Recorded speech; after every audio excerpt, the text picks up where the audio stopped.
Testemunhos para a Igreja, volume 5, capítulo 10.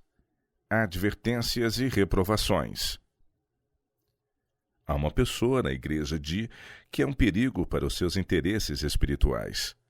Há grande necessidade de piedade vital, de religião experimental. Não vou citar nomes.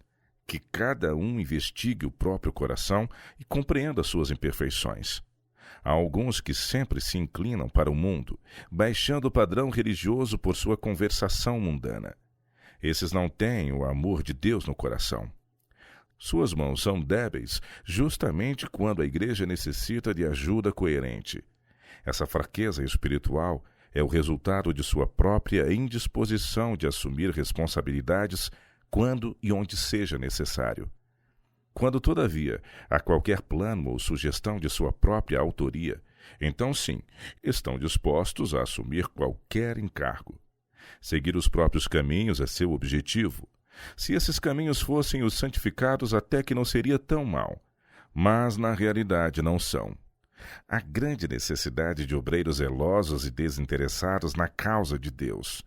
Um membro dedicado e que ama a Cristo fará maior soma de bem na igreja do que 100 meio convertidos, autossuficientes e não consagrados. É impossível que a igreja seja viva e ativa, a menos que seus membros estejam dispostos a cumprir deveres e assumir responsabilidades.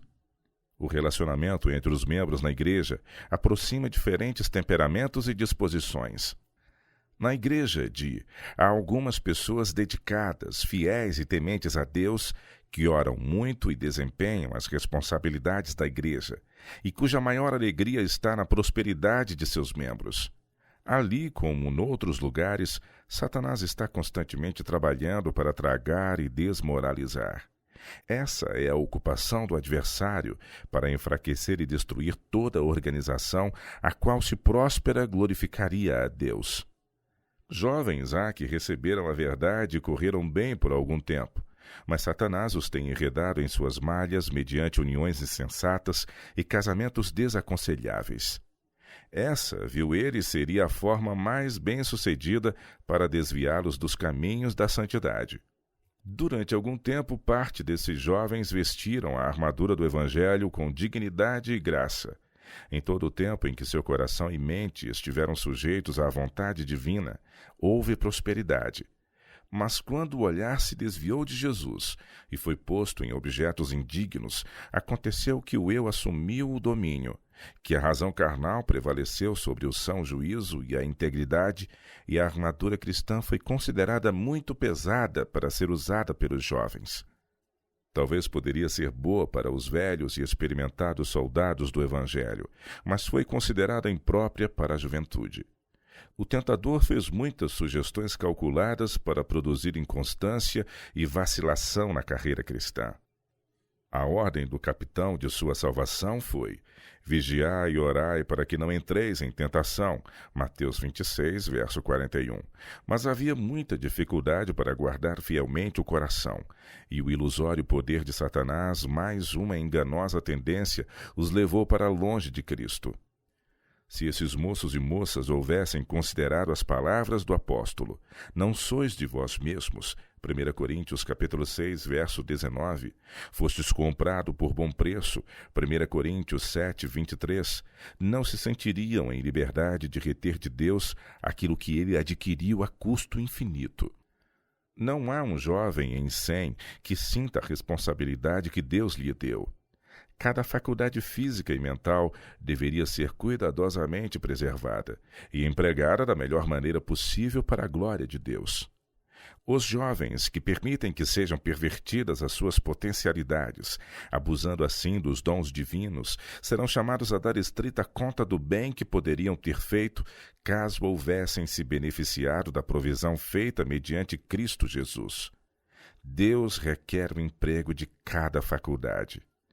Há jovens na igreja que deveriam estar cultivando a graça cristã da perseverança e se desenvolvendo para serem pessoas de fé. Deveriam ser tenazes, resolutos, arraigados e firmados na verdade. A igreja necessita da participação que Deus reservou para os jovens. Alguns há que professam seu nome e não consagraram plena e inteiramente suas energias a ele, porém, em certa medida, empregaram-nas no serviço de Satanás. Esses jovens estiveram e ainda estão roubando a Deus. Como o mordomo infiel a quem foram confiados talentos, enterraram os dons divinos no mundo. Outro grande peso existente na igreja tem sido o material humano trazido para dentro dela. Precisa ser polido pelo Espírito de Deus. Essas arestas podem ser vistas nos rudes e ásperos traços de caráter, os quais poderiam ser removidos de seus possuidores houvessem sido aprendizes de Cristo. Mas eles não se separaram completamente do espírito e influências do mundo. Estão roubando a Deus ao misturar seu tempo, talentos e sua força com coisas mundanas. Isso não pode ser sonegado de Deus sem produzir ruína eterna. Você foi comprado por preço, ainda que acabe se perdendo porque não quis aceitar a salvação do modo apontado por Deus. Os santos anjos estão observando com intenso interesse para ver se os membros da igreja honram seu Redentor, se eles se põem em conexão com o céu e não mais defraudam o Senhor a quem professam honrar, amar e servir. Deus reclama o que é seu. Você pertence a Ele, pela criação e também pela redenção. Quando, porém, permite que os fogos de paixões profanas inflamem as percepções, quando pronuncia palavras que afastam os santos anjos, quando pensa mal de seus irmãos, quando profana as mãos com os lucros da impiedade, está consentindo que seus membros sejam instrumentos de injustiça. Irmão, vi que a expressão em falta foi acrescentada junto ao seu nome nos registros celestiais. Em falta na paciência, na tolerância, no autocontrole, na humildade e mansidão. A carência dessas graças celestiais certamente fechará as portas do céu a você. Seu corpo, mente, todo o seu ser, com todas as suas habilidades, Deus os reclama para si. Seu temperamento impaciente e descontrolado precisa ser vencido. Doença espiritual é o seguro resultado de ceder a esse espírito murmurador, queixoso e agitado. Tal moléstia de alma virá por sua própria culpa. Pare de lamuriar-se, deixe de ser teimoso, de mimar-se e seja um homem corajoso, valente para Deus. Jesus o ama. Não fez ele, porventura, ampla provisão por você para que recebesse auxílio quando levado a situações difíceis? Diz ele: que mais se podia fazer à minha vinha que eu lhe não tenha feito? E como, esperando eu que desse uvas boas, veio a produzir uvas bravas? Isaías capítulo 5, verso 4. O fruto que Cristo reclama, após paciente cuidado exercido para com a igreja, é fé, paciência, amor, longanimidade, piedade e mansidão. Esses são os cachos dos frutos que maturam em meio a tormentas, nuvens, escuridão, bem como sob a luz solar. O irmão está ligado à igreja, mas não ao Senhor. Possui uma religião dispéptica, não é reto para com Deus e está pleno do próprio eu. Ele sofreu grande perda por unir-se a indivíduos que não possuem o Espírito de Cristo. Está em falta em quase todas as graças. Tornou-se inútil a si mesmo e uma grande pedra de tropeço para a igreja. Caro irmão, Satanás tem-no controlado em grande parte. Seus pensamentos não são santificados, suas ações estão em desacordo com o espírito de um verdadeiro cristão. O irmão causou a própria doença e precisa ser seu próprio curador por meio da ajuda do divino médico. Suas forças morais são débeis por necessidade de nutrição. Você está espiritualmente faminto pela verdade bíblica, pelo pão da vida. Precisa diariamente extrair nutrimento da videira viva. A igreja não recebe forças do irmão, e em sua presente condição passaria ela melhor sem sua presença. Se algo cruza seu caminho e você não tem condições de controlar os problemas, recua com obstinação e coloca sobre a igreja um peso morto. O irmão não carrega pesos ou fardos pela causa. Deus tem sido longânimo com você, mas há um limite para a sua tolerância, uma linha além da qual o irmão não se pode aventurar, quando seu espírito não mais trabalhará com você. mas o deixará entregue à própria perversidade, corrompido pelo próprio egoísmo e envelhecido pelo pecado. O irmão não possui um espírito reto. Sua disposição para comandar causa-lhe sofrimento, pois ele não está preparado para isso. Ele tem condições de fazer um bom trabalho na igreja, se o eu não se tornar proeminente. Mas mansidão e humildade tornarão seus esforços uma bênção à igreja, em lugar de um peso. Irmão e irmã, vi que ao lado de seus nomes nos registros celestiais também está a frase em falta. Vocês necessitam ser esvaziados do eu e terem purificado o templo da alma. Ambos têm capacidade para fazer o bem, mas esse bem não é santificado. Os irmãos são muito deficientes no que tange à singeleza da piedade que praticam. Se a igreja tivesse sido moldada por seu padrão religioso, teria sido reduzida a uma forma não consagrada, mundana. Vocês poderiam ter sido uma grande bênção à igreja, mas falharam completamente. Jesus lhes ordena que abandonem esse espírito mundano. Irmã, estou alarmada por você e por aqueles que recebem sua influência. Você chegou a um padrão muito baixo, porque tudo o que o homem semear, isso também ceifará. Gálatas capítulo 6, verso 7. Por suas palavras e ações, vocês estão lançando a semente. Estão semeando ou na carne ou no espírito. No dia do juízo final, cada um precisa tomar a foice e ceifar a lavoura que sua própria mão semeou. Seu marido está equivocado na obra que realiza. Quando ele humilhar seu coração como uma criancinha e não mais se sentir tão importante, quando sentir maior necessidade da ajuda divina, então estará onde possa ser de maior utilidade para a glória de Deus. Porém, como está, não pode compreender as carências da causa. Há tanto ego e tão pouco Cristo revelado na vida e caráter de muitos, que Deus nada aceitará de suas mãos. Poucos compreendem a solenidade do tempo em que vivemos, o dia da preparação de Deus. Se ambos se converterem e dedicarem suas habilidades à edificação da igreja, em lugar de debilitá-la, ajudando o inimigo a desviar seus membros para o mundo, obterão valiosa experiência a cada dia que passa. O irmão tem sido um grande obstáculo para a igreja. Ele não deveria ser membro dela até que sua vida diária esteja em harmonia com a profissão que faz. Hoje ele se acha sob a negra bandeira dos poderes das trevas. Satanás tem-no completamente sob controle. Influências poderosas e desencorajantes como essas têm sido como maré quase avassaladora sobre a igreja. 10 membros que andem humildemente terão maior poder sobre o mundo do que toda a igreja com seu presente número e falta de unidade. Quanto mais elementos divididos houver, menos poder terá a igreja para fazer o bem no mundo. Tomara pudesse eu tornar mais claro aos seus anuviados sentidos o grande perigo que vocês correm. Cada ação, boa ou má, prepara o caminho para a sua repetição. O que aconteceu à casa de Faraó?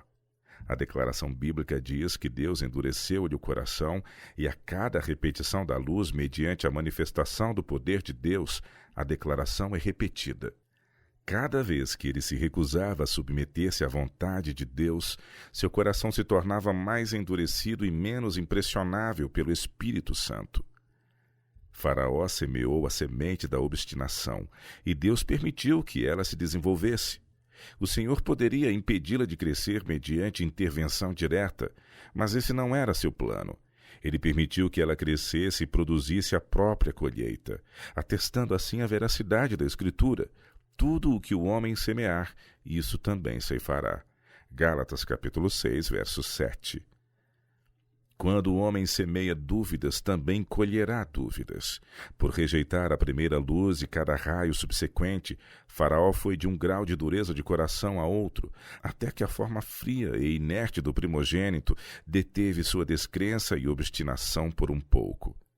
Então, determinado a não se submeter aos caminhos de Deus, continuou sua desvairada conduta até ser tragado pelas águas do Mar Vermelho. Esse caso foi registrado para nosso benefício. Aquilo que ocorreu no coração de Faraó também ocorrerá com cada pessoa que negligencie receber a luz e andar prontamente sob seus raios. Deus não destrói a ninguém. O pecador destrói a si mesmo por sua própria impenitência. Quando alguém se recusa a dar ouvidos aos convites, reprovações e advertências do Espírito de Deus, sua consciência se torna cauterizada, e na próxima vez que for aconselhado será muito mais difícil atender do que antes. E assim sucessivamente a cada repetição. A consciência é a voz de Deus. Ouvida em meio ao conflito das paixões humanas, quando resistida, o Espírito de Deus é entristecido. Todos nós desejamos compreender como a alma é destruída.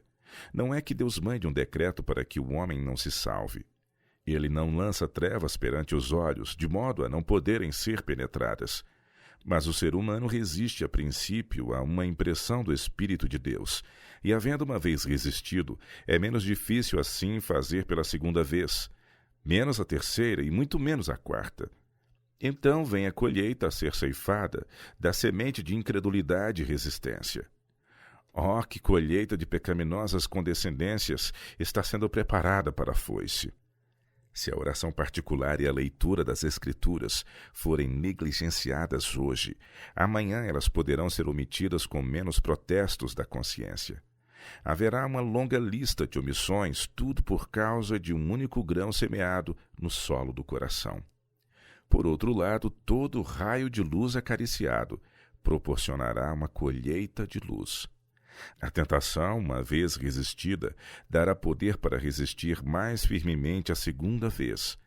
Toda nova vitória ganha sobre o próprio eu aplainará o caminho para mais elevados e mais nobres triunfos.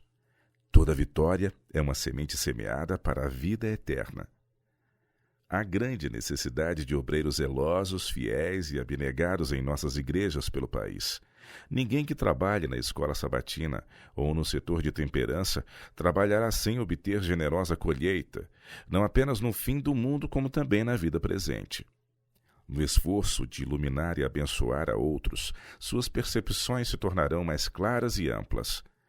Quando mais nos esforçamos para explicar a verdade a outros com amor pelas almas, mais clara ela se tornará a nós. Ela se abrirá em nova beleza e força à compreensão do expositor. Há alguns bons obreiros em sua igreja, e esses nunca saberão quanto bem têm realizado por seus perseverantes esforços no campo missionário. Mas o Senhor tem reivindicações sobre mais homens e mulheres na igreja do que aqueles que se têm submetido aos seus requerimentos. Algumas das pedras componentes do Santo Templo de Deus refletem a luz proveniente de Jesus Cristo, enquanto outras não emitem luz alguma, revelando assim que não são pedras vivas, eleitas e preciosas. Não são pessoas consagradas, mas pouco religiosas, loquazes e ímpias. Os verdadeiros cristãos copiarão o padrão que lhes foi dado pelo Salvador e serão mansos, humildes, pacientes, gentis, solícitos, livres de pompa e obstinação. Perigos para jovens. O Senhor tem uma natureza tal que Satanás maneja com maravilhoso sucesso. Esse caso é um dos que deveriam ensinar ao jovem uma lição com respeito ao casamento. Sua esposa seguiu os sentimentos e os impulsos, e não a razão e o juízo na escolha do companheiro. Foi o seu casamento o resultado de verdadeiro amor? Não, não foi. Foi o resultado do impulso, paixão cega e não santificada. Nenhum dos dois estava, afinal, preparado para as responsabilidades da vida de casados.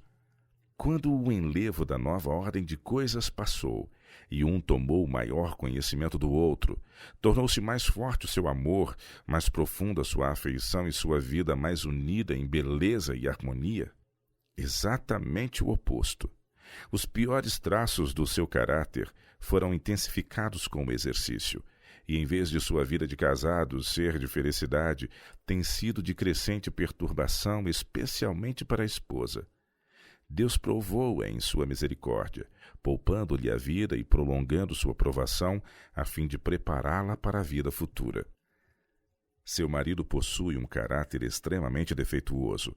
Sem completa transformação mediante a graça de Deus, Ele está despreparado para o matrimônio. É tão impregnado do próprio eu, tão inteiramente abandonado a hábitos de condescendência própria e comodismo, que necessita disciplinar a si próprio antes de fazer algo com relação à disciplina de sua esposa ou filhos. A mente desse homem foi forjada num molde inferior. Ele tem manifestado grosseria e objetáveis traços de caráter, e pelo que me foi apresentado, ele quase que não possui uma única boa qualidade em seu caráter. Existe apenas uma esperança, que ele possa ver-se como de fato é, e assim ter horror a si próprio e desprezar-se, buscando um novo coração, um novo nascimento e tornar-se um novo homem em Cristo Jesus. Ele precisa tornar-se um homem diligente. O trabalho lhe será de grande proveito. Sua conduta é ofensiva a Deus porque convida à tentação. Rispidez, ameaças e um espírito irrefreável e descortês tornam-no uma maldição a si mesmo e aos outros. O tratamento que dispensa à sua sogra tem sido rude e indelicado. Deve ser motivo de estudo durante toda a vida de ambos, marido e mulher, como evitar tudo o que produza desavença para conservar intactos os votos do casamento. Esses casamentos não santificados enchem as fileiras dos guardadores do sábado.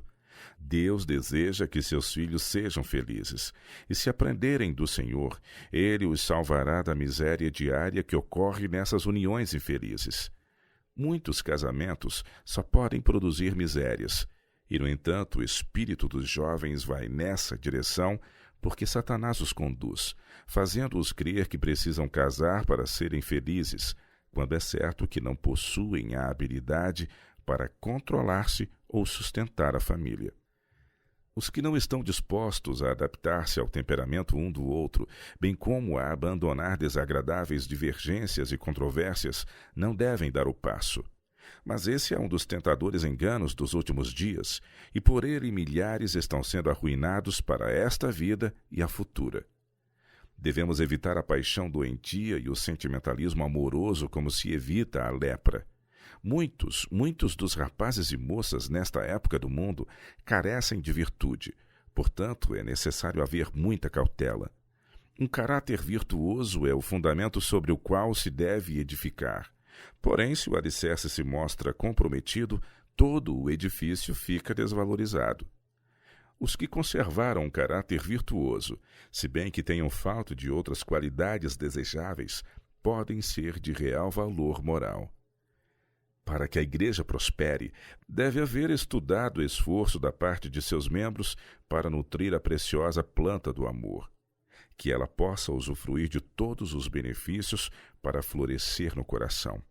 Cada cristão verdadeiro desenvolverá em sua vida as características do amor divino.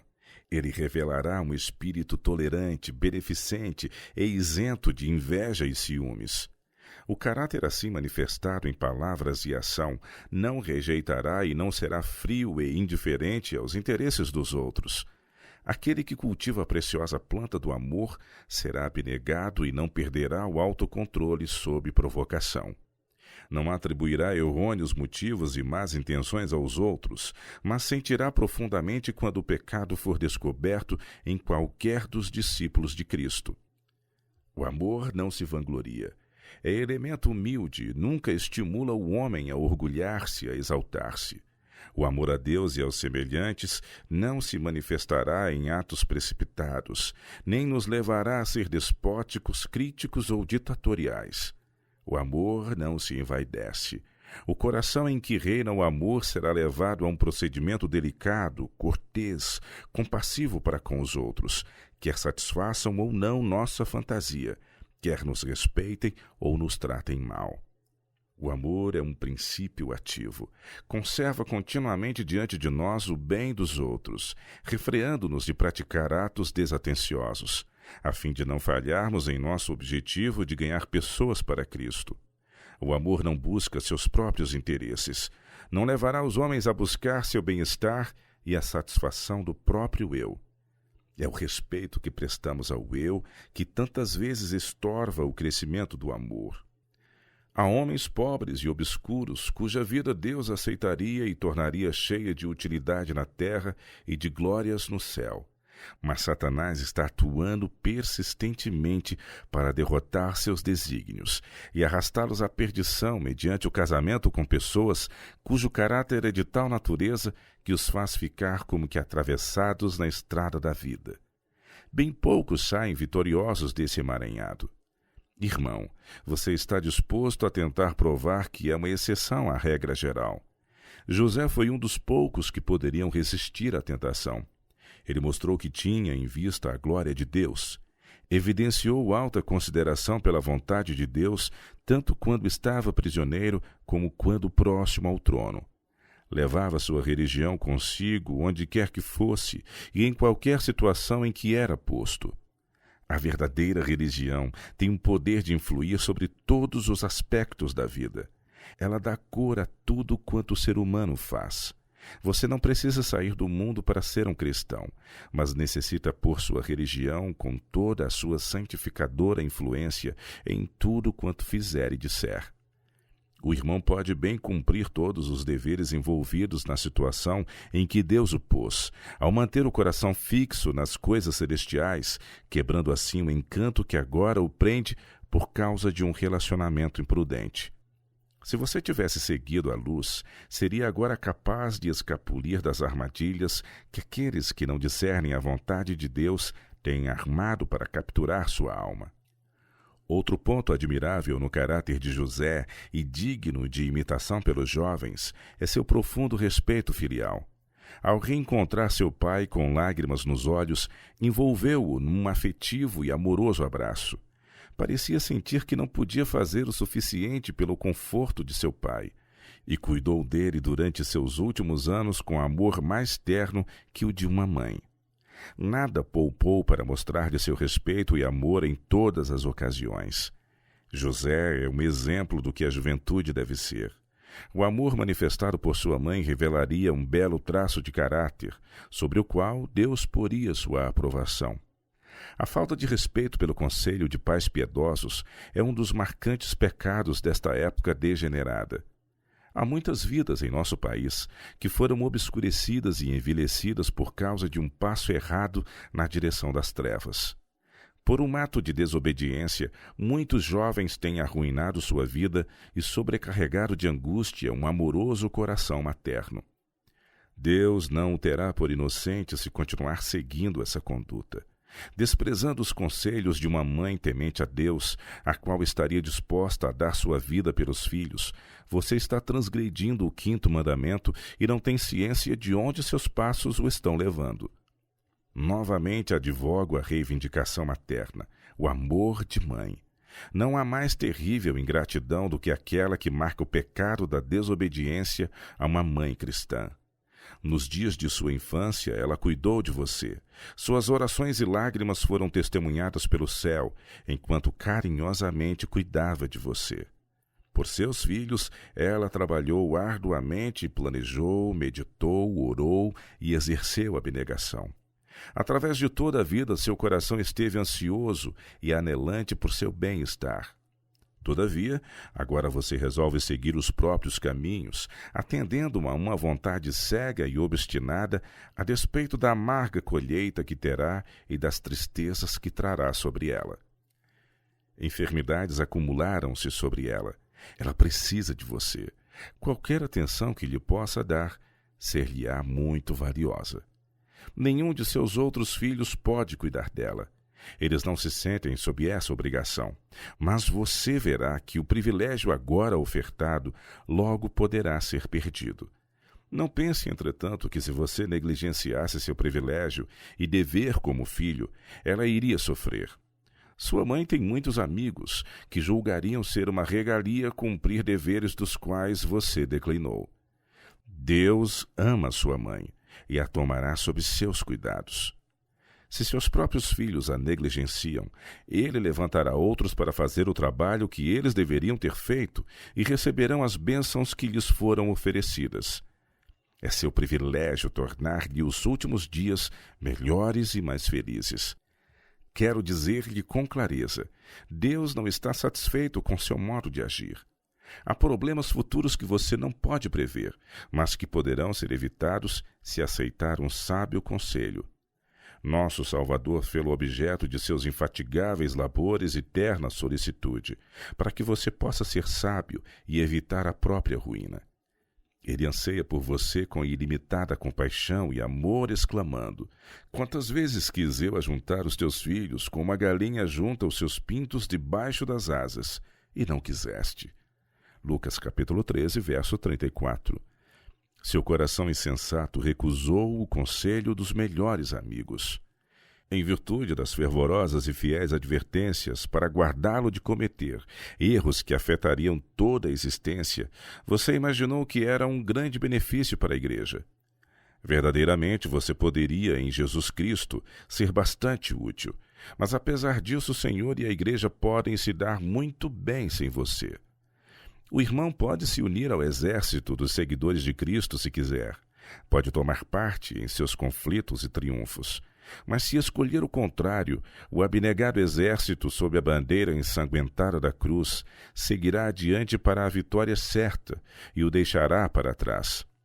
Se optar por guiar seu frágil barco pelas tempestuosas águas, você responderá pela presunção e será responsável pelos resultados. Se o irmão pudesse ver como já enfraqueceu nos princípios, se pudesse perceber o quanto sua honra e honestidade foram atingidas, notaria que Deus não está mais com você e que não deveria mais permanecer no lugar que ocupa. Você é indigno. Meu coração ficou realmente triste quando soube o que você poderia ter sido se houvesse se submetido integralmente a Deus. Vi também o poder que o inimigo tem exercido sobre você. A obra da escola sabatina é importante e todos os que se interessam pela verdade deveriam esforçar-se por torná-la próspera. O irmão poderia ter servido muito bem nesse ramo da obra, caso, juntamente com outros na igreja, tivesse seguido o caminho certo. Mas ele tem sido muito elogiado e muito mimado. Isso quase o arruinou. O Senhor pode fazer as coisas sem ele, mas ele não pode dar-se ao luxo de realizar qualquer coisa sem Deus. O Senhor confiará sua obra a homens de mãos limpas e coração puro, pois é uma honra assumir responsabilidades em sua causa. A obra de temperança também é digna dos maiores esforços. Grande cuidado deve ser dispensado a fim de tornar as reuniões de temperança tão elevadas e enobrecedoras quanto possível. Evite-se o trabalho superficial e tudo que seja de natureza teatral. Aqueles que compreendem o caráter sagrado desta obra hão de manter alta a norma. Há, porém, uma classe que não tem verdadeiro respeito pela causa da temperança. Seu único interesse é mostrar sua habilidade no palco. Os puros, os refletidos e aqueles que compreendem o assunto da obra devem ser animados a trabalhar nesses grandes ramos de reforma. Talvez eles não sejam intelectualmente grandes, mas se forem puros e humildes, tementes a Deus e fiéis, o Senhor aceitará os seus esforços. As sociedades literárias são normalmente bem organizadas, mas em 9 entre 10 casos demonstram-se um prejuízo à espiritualidade antes que uma bênção. Isso porque formaram uma aliança com o mundo ou com uma classe cuja influência e tendências sempre conduzem do sólido para o superficial, do real para o fictício. As sociedades literárias poderiam ser um grande benefício se controladas por pessoas consagradas. Mas, cedo ou tarde, elementos não consagrados ganham ascendência e exercem influência controladora. Isso também acontece em nossas sociedades de temperança. A solenidade da obra é encoberta pelo superficial, e contínua tentação é apresentada aos jovens a quem desejamos salvar. Os fatos estão perante nós. Os que entre nós têm arcado com as responsabilidades estão descendo à silente sepultura. Os membros ativos da igreja, os verdadeiros obreiros em todas as reformas, já viveram a maior parte de sua vida e estão declinando em força física e mental. Ansiosamente gostaríamos de ver quem são os que preencherão seu lugar. A quem serão confiados os interesses vitais da igreja? Uma questão pode ser por nós colocada com profunda preocupação. Quem assumirá as responsabilidades da causa de Deus quando os poucos porta-bandeiras caírem? Olhamos ansiosos para os jovens de hoje como aqueles que precisam assumir esses fardos e sobre quem as responsabilidades devem repousar. Eles precisam assumir a obra onde outros a deixaram, e sua conduta determinará se a moralidade, a religião e a piedade vital prevalecerão, ou se a imoralidade e a infidelidade corromperão e frustrarão tudo o que é valioso. O padrão que agora é adotado determinará o futuro. Pais, desejam vocês demonstrar por sua conduta que os limites salutares, a boa ordem, a harmonia e a paz serão os princípios diretrizes? Ou deverão aqueles cujo comportamento revela serem possuidores de mentalidade frívola e baixa escala de dignidade moral ter influência decisiva, controladora? Deus apela a seu povo fiel para se unir a Ele e purificar sua vida andando humildemente nas pegadas de Jesus.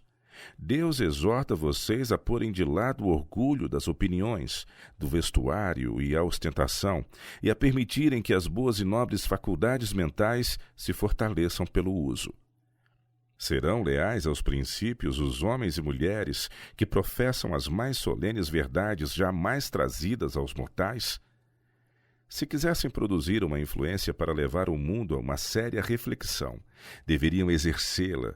Seu vestuário e conversação também precisam estar em estrita harmonia com sua fé peculiar. Os mais velhos devem educar os mais jovens, por preceito e exemplo, a atenderem às reivindicações que a sociedade e seu Criador têm sobre eles. Sobre os ombros de jovens devem ser postas sérias responsabilidades. A questão é se eles são capazes de governar a si mesmos e permanecer na pureza de sua determinação concedida por Deus, aborrecendo tudo o que sugira licenciosidade e discórdia. Será que posso dizer alguma coisa que faça impressão sobre os jovens? Nunca antes houve tanto em jogo, nunca houve tão importantes resultados dependendo de uma geração como os que estão agora na cena de ação. Nem por um momento deveríamos pensar que eles podem assumir qualquer posição de confiança sem possuir um bom caráter. Da mesma maneira, não se pode esperar colher uvas dos espinheiros ou figos dos cardos. Um caráter reto precisa ser edificado tijolo a tijolo, crescendo cada dia em proporção aos esforços exercidos. Aquelas características que eles levarão ao céu consigo precisam ser obtidas por diligente exercício de suas próprias faculdades, por aprimorar cada benefício que a providência lhes concedeu e por unir-se à fonte de toda sabedoria. Não se pode tomar por base a nenhum padrão baixo. Não se deve permitir que a mente seja ajustada num molde inferior. As características de José e Daniel são bons modelos a seguir, mas Cristo é o modelo perfeito. Alguns dos irmãos e irmãs da Igreja têm feito um bom trabalho missionário, mas seu interesse não deve esmorecer. Poucos têm feito mais do que suas forças poderiam suportar, mas era seu deleite fazer isso. Todos podem desempenhar uma parte nessa obra e ninguém é descartado. Jesus deseja que todos os que professam seu nome se tornem obreiros fervorosos.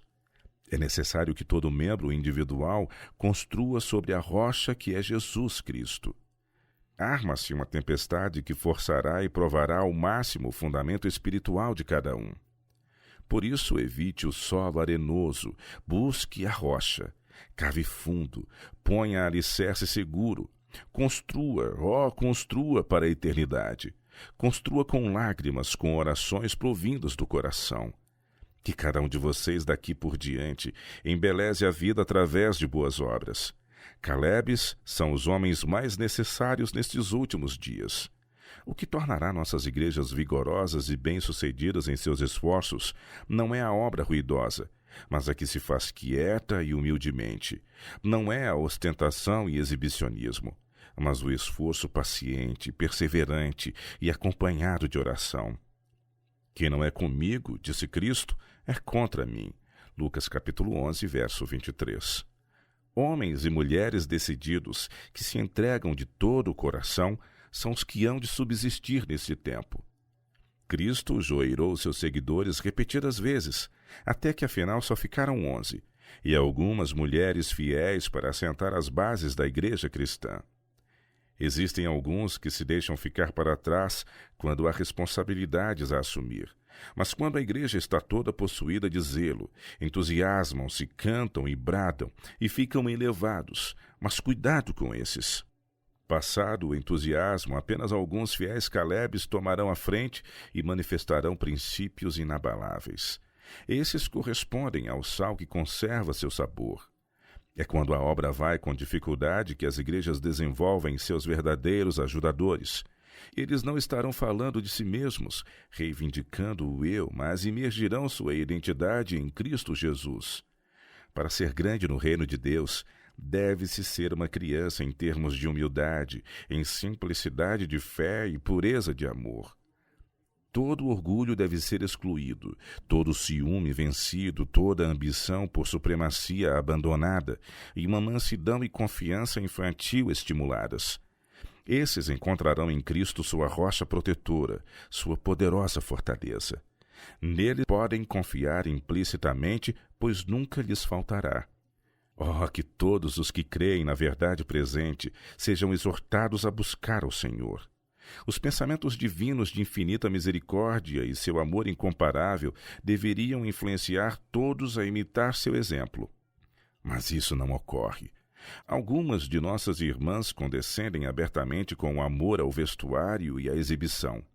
Não se trajam absolutamente em harmonia com nossa fé. Isso é verdadeiro quanto à irmã. O mundo deve contemplar um melhor exemplo do que o que essa irmã tem apresentado. Ela deveria sentir sua responsabilidade de pôr toda a sua influência ao lado de Cristo e procurar tornar aqueles com quem se associa menos mundanos. Ela e a irmã seriam de grande benefício à igreja se estimulassem a simplicidade no vestuário nelas próprias e nas outras. Essas irmãs que são costureiras e que estudam as tendências da moda, frequentemente levam outras mulheres na igreja a fazer aquilo que desagrada a Deus, animando-as a cortar e ornamentar seus vestidos e imitar o mundo. O empenho dessas irmãs em fazer o bem seria muito mais aceitável a Deus caso fossem observados em sua vida menos amor ao vestuário, menos conversa fútil e mundana, menos críticas e murmurações contra os pastores que trabalham por vocês e mais oração e leitura da Bíblia. O Senhor não está satisfeito com a conduta seguida por muitos na igreja, com referência a alguns de seus irmãos do ministério. Ele ordena que cessem seus cruéis falatórios e que palavras de encorajamento tomem o lugar das murmurações, descontentamentos e críticas. Cristo fala-lhes na pessoa de seus santos e vocês têm desprezado o seu conselho e rejeitado sua reprovação. Não faça mais isso. O pastor tem um trabalho a fazer, não apenas no leste, mas em muitos lugares. Deus vai ajudá-lo e vai lhe dar sucesso se ele se esconder em Jesus.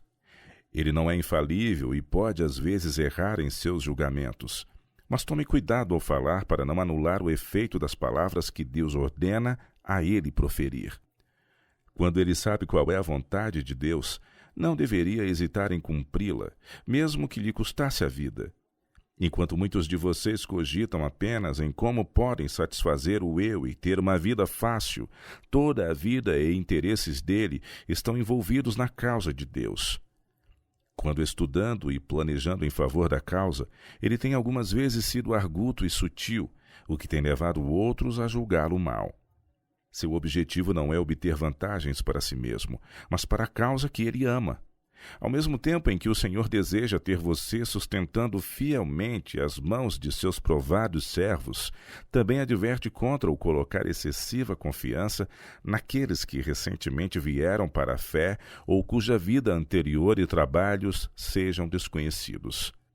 Temos o privilégio de colaborar para que a igreja seja próspera e feliz, que cada um examine o próprio coração, purifique o contaminado templo da alma e vigie em oração.